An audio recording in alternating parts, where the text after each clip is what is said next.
Good morning, જય શ્રી કૃષ્ણ. જો આપણે ન્યૂ બ્લોગની શરૂઆત કરી દીધી છે ને. આપણે આવી ગયા છીએ આંગણવાડી. ચાલો તો આજનું વેધર બતાવી દો. તમારું આજનું વેધર કેવું છે? આજે બહુ ગરમી નથી. કાં ગરમી નથી ને છોકરાઓ? આજે ઠંડુ વાતાવરણ છે. જો આજનું કાંઈક વેધર આવું છે. મસ્ત વ્યૂ આવે છે આજનો.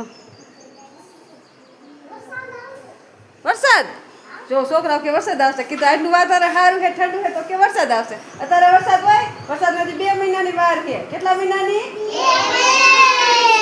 ચાલો જો અમારા આંગણવાડીના બધાય બાળકો આવી ગયા છે. જો આવી ગયા ને, ચાલો અમારા આંગણવાડીના બધા જો બાળકો આવી ગયા છે ને આપણે જોઈ લઈએ. આજનું ગુલાબ આપણે બનાવવાનું છે ને, તો ચાલો આપણે જોઈ કે કોણ બનશે. પૂર્વાભાઈ ચાલો ઊભા થાવ. જોઈને પૂર્વાભાઈ જો ખીચામાં રૂમાલ રાખ્યો છે, માથું મસ્ત ઓર્યું છે, તેલ નાખ્યું છે, ચાંદલો પાવડર, યુનિફોર્મ. હે પૂર્વાભાઈ ચાલો તો આજનું ગુલાબ કોણ છે? તો ચાલો 5 ગુલાબ આપો પૂર્વાને. 1 2 3 4 5. ચાલો પૂર્વાભાઈ હેઠા બેસી જાઓ. Very good. ચાલો ફૂલ બનાવી દો. બધાય ફૂલ બનાવો. Very good. ચાલો અદબ વારો. હવે શું આવશે? કેરીયું આવશે. શું આવશે? હમણાં મહિના દી પછી કેરીયું ખાવાની. કેરીયું બહુ ભાવે ને?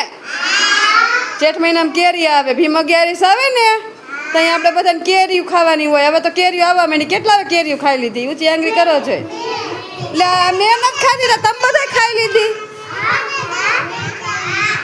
કે તે કેરી ખાઈ લીધી? લે આટલા બધા હવે કેરીયું ખાઈ લીધી. ચાલો તો બધાએ કેરીયું ખાઈ લીધી છે ને? મેં એક જ નથી ખાધી. બરોબર ને? હાલો હું ખાઈ લઈશ. હો ચાલો હવે ભણવાનું છે ને આપણે. ચાલો પેલા આપણે છે ને પ્રાર્થના બોલે. ચાલો આંખું બંધ કરો. બધાની આંખું બંધ હોવી જોઈએ. હાલો. ઓમ ભૂર્ભુવઃ સ્વઃ તત્સવિતુર્વરેણ્યં ભર્ગો દેવસ્ય ધીમહિ ધિયો યો ન પ્રચોદયાત્. ઓમ શાંતિ શાંતિ.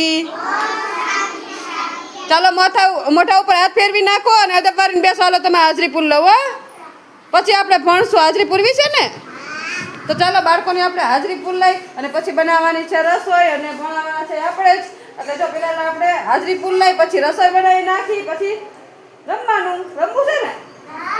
તાઉથી તમારે એકલા બધું બોલી નાખવાનું. એબીસીડી બોલવી ને? તો જો બાળકોને એબીસીડી બધું શીખવાડવાનું છે ને આપણે રસોઈ પણ બનાવવાની. પણ પહેલા હાજરી પૂરી નાખીએ. જો અહીંયા મસ્ત આપણે ચણા ને એવું બધું પલાળીને રાખ્યું છે. એટલે ચણા ને પુલાવ. તો જો હવે આપણે એ બાફવાય મૂકવાના. પણ પહેલાં હાજરી પૂર લઈ પછી રસોઈ બનાવવાનું સ્ટાર્ટ કરી દઈએ. ચાલો તો જો અહીંયા ચણા આપણે પલાળીને રાખ્યા છે. ચાલો તો એ બાફવા આપણે મૂકી દઈએ. બાળકો માટે આજે ચણા અને પુલાવ બનાવવાના છે.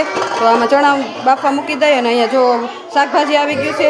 તો શાકભાજીને આપણે બધું કટ કરી નાખીએ. કેમકે આજ પુલાવ અને ચણા બનાવવાના છે. તો ચાલો એની તૈયારી કરી નાખીએ. પહેલાં ચણા બાફવા મૂકી દઈએ પછી આપણે પુલાવ વઘારી નાખીએ. ચાલો તો જો અહીંયા મસ્ત શાકભાજી કટ કરી લીધું છે. ટમેટા કટ કરી લીધા છે. અને અહીંયા જો મસ્ત તેલ આવી ગયું છે. તો ચાલો આપણે નાખીએ. શાકભાજી નાખી દઈએ બધા. એ બધા શાકભાજી નાખી દીધા છે. પછી નાખી દઈએ ટમેટા. આને મિક્સ કરી દઈ. ચાલો એમાં હળદર નાખી દીધી છે. હવે નાખી દઈએ ધાણા જીરું પાવડર. પછી નાખી દઈએ લાલ મરચું પાવડર. પછી એમાં સાથે નમક. ચાલો નમક નાખી દઈએ. પછી આ બધું મિક્સ કરી નાખીએ.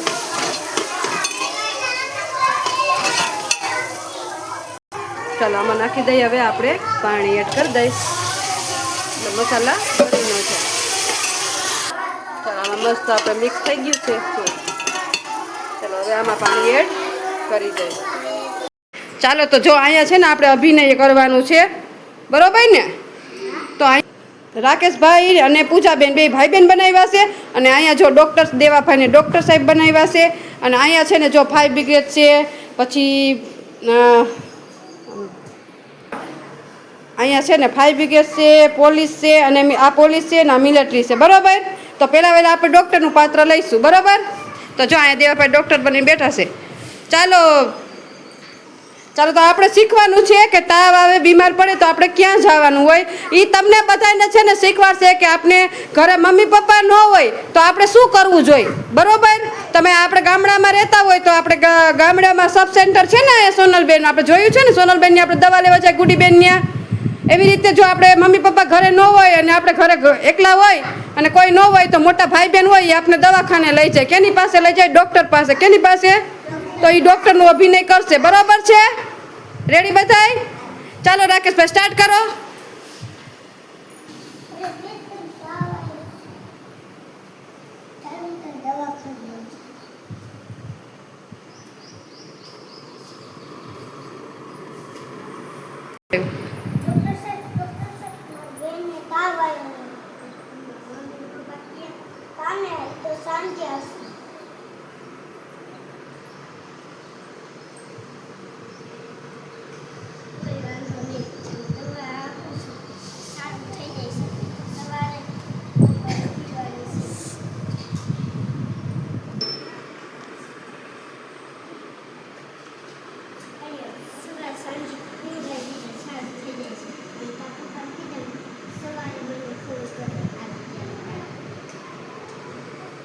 ચાલો બેસી જાઓ.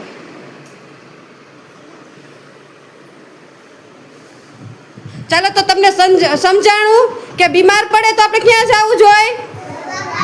ડૉક્ટર પાસે. અને આપણે ગામમાં પીએસસી હોય તો આપણે ડૉક્ટર પાસે લઈ જવાનું. આપણા મમ્મી પપ્પા ઘરે ન હોય અને આપણે મોટા થઈ ગયા હોય, આપણી બેનને કે ભાઈને તાવ આવ્યો હોય તો ક્યાં લઈ જવાનું? દવાખાને. અને દવા લેવાની. બરોબર, સમજાઈ ગયું? ડૉક્ટર શું કામ કરે? આપણે દવા આપવાનું. શું કામ કરે? Very good. ચાલો, તો હવે છે ને ડૉક્ટરનું વયું ગયું. હવે આપણે ફાયર બ્રિગેડ શેમાં કામમાં આવે એનો ઉપયોગ વિશે જાણશું. બરોબર છે? જો અહીંયા છે ને રાતે ફાયર બ્રિગેડવાળા ભાઈ બન્યા છે, આપણે એને ફાયર બ્રિગેડ બનાવી દીધા છે. અને અહીંયા છે ને બધા વાતું કરે છે છોકરાઓ. એટલે ચાલો રાકેશભાઈ.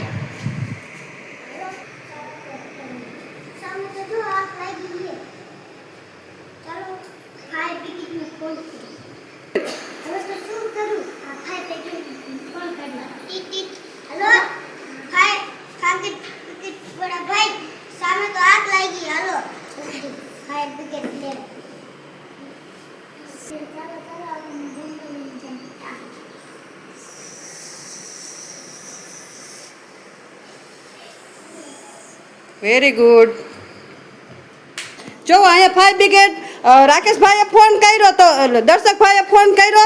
આગ લાગે તો શું કરવું જોઈએ? ફાયર બ્રિગેડને ફોન કરવો જોઈએ.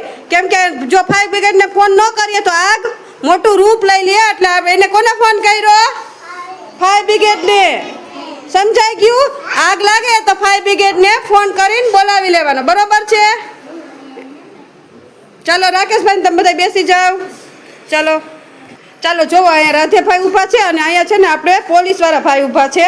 તો આ પોલીસ આપણે કહીએ આપણે બોલાવીએ એના વિશે શીખવાનું છે. બરોબર? તો હવે રાધેભાઈ છે ને અભિનય કરશે એનું કે આપણે પોલીસને કહીએ જરૂર પડે. બરોબર છે? પોલીસની જરૂર પડે ને, આપણે પોલીસને કહીએ બોલાવીએ આપણે, તો એ અભિનય કરશે. ચાલો રાધેભાઈ અભિનય કરો. જોરથી બોલો.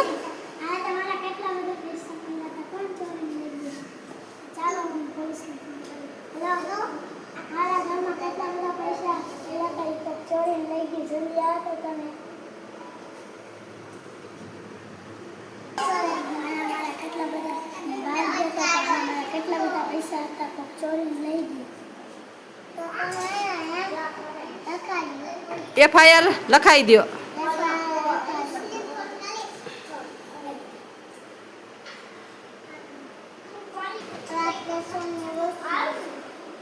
Very good. ચાલો, સરસ અભિનય કર્યું છે. જોવો, શું આપણે ઘરમાં ચોરી થઈ હોય અથવા કોઈક આવારા તત્વ હોય એ આપણે માથાકૂટ કરતા હોય તો આપણે કોને બોલાવવાનું? રાધેભાઈના ઘરમાં ચોરી થઈ હતી તો રાધેભાઈએ કોને બોલાવ્યા? કાંઈ પણ એવું આપણી સાથે થાય તો કોનો સહારો લેવાનો? પોલીસનો. સમજાઈ ગયું? Very good. ચાલો, અને આ છે ને ચાલો, અને અહીંયા જોવો આપણે કુમાલભાઈ છે ને મિલિટરીનો યુનિફોર્મ પહેર્યો. કેનો પહેર્યો છે? તો મિલિટરી શેમાં કામ આવે તમને ખબર છે? આપણા દેશમાં કાંઈ પણ જો હમણાં હુમલો થયો ને આતંકવાદીનો, એમાં આપણે કાંઈ આતંકવાદીના હુમલા થાય કે એવું થાય ને તો આપણે કોને બોલાવીએ? મિલિટરીને. કોને બોલાવીએ? મિલિટરી વાળાને બોલાવીએ ને, એને આપણે દેશની રક્ષા કરવા બોલાવી લઈ ને. હમણાં જો હુમલો થયો છે અહીંયા જો બધા મિલિટરી બધું ગોઠવાઈ ગયું છે, ખબર છે તમને? આતંકવાદી આવે ને તો અહીંયા આપણે મિલિટરીને બોલાવી. તો આપણે કુનાલભાઈને મિલિટરી મેન બનાવ્યા. શું બનાવ્યા છે? મિલિટરી શેમાં કામમાં આવે? આતંકવાદી હુમલો કરે ને તો એમાં આપણે જવાનો આવી જાય બધાય. ખબર છે? આવડી ગયું? સમજાઈ ગયું? Very good. ચાલો તો બધું સમજાઈ ગયું. જો ડૉક્ટર શેમાં કામ? આપણે બીમાર પડીએ તો આપણે ક્યાં જવું પડે? ડૉક્ટર પાસે. Very good. પછી આગ લાગે તો ક્યાં જવાનું? ક્યાં જવાનું? કોને ફોન કરવાનો? ફાયર બ્રિગેડને. હા. પછી આપણી ઘરમાં ચોરી થઈ ગઈ હોય કે કોઈએ કાંઈ હુમલો કર્યો હોય, એવું બધું કર્યું હોય તો આપણે કોને ફોન કરી? હા. અને આ છે મિલિટરી મેન. તો મિલિટરી મેન કઈ આવે? આપણે કોકે હુમલો કર્યો હોય, આતંકવાદી આવ્યા હોય તો આપણે કોને બોલાવીએ? મિલિટરીને. સમજાઈ ગયું? Very good. ચાલો તો બધા ફૂલ બનાવી દો. ફૂલ બનાવો, બધાય ફૂલ બનાવો.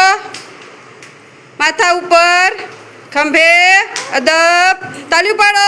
મજા આવી ને? Very good. ચાલો તો બાળકોને નાસ્તો દેવાનો ટાઈમ થઈ ગયો છે ને અહીંયા મસ્ત જો આપણે ચણા બનાવીને રેડી રાખ્યા છે ને અહીંયા મસ્ત પુલાવ છે અને અહીંયા જો બાળકો મસ્ત માથા. ચાલો બધા માથા ઉપર હાથ, ખંભે, અદબ. અને ચાલો આપણે પ્રાર્થના બોલવાની છે, પછી નાસ્તો આપીશ. ચાલો આખું બંધ કરી દો ને હાથ જોડેલા. સાથે રમીએ, સાથે જમીએ, સાથે ભણીએ, સાથે કરીએ સારા. મને જ ન બોલવા દીધી. સાથે કરીએ સારા કામ, ઘટ ઘટ વસશે શ્રી ભગવાન. ઓમ શાંતિ શાંતિ.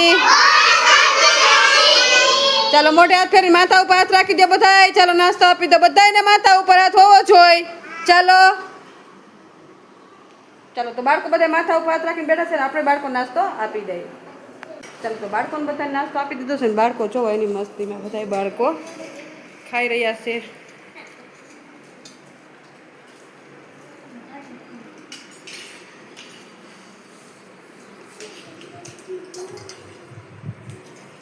ચાલો તો બાળકોને ગરમ નાસ્તો આપી દીધો છે. તો ચાલો તમને આજનો મારો બ્લોગ કેવો લાગ્યો? લાઈક, શેર અને સબસ્ક્રાઈબ કરજો. મળશું કાલના એક નવા બ્લોગ સાથે. ત્યાં સુધી હર હર મહાદેવ.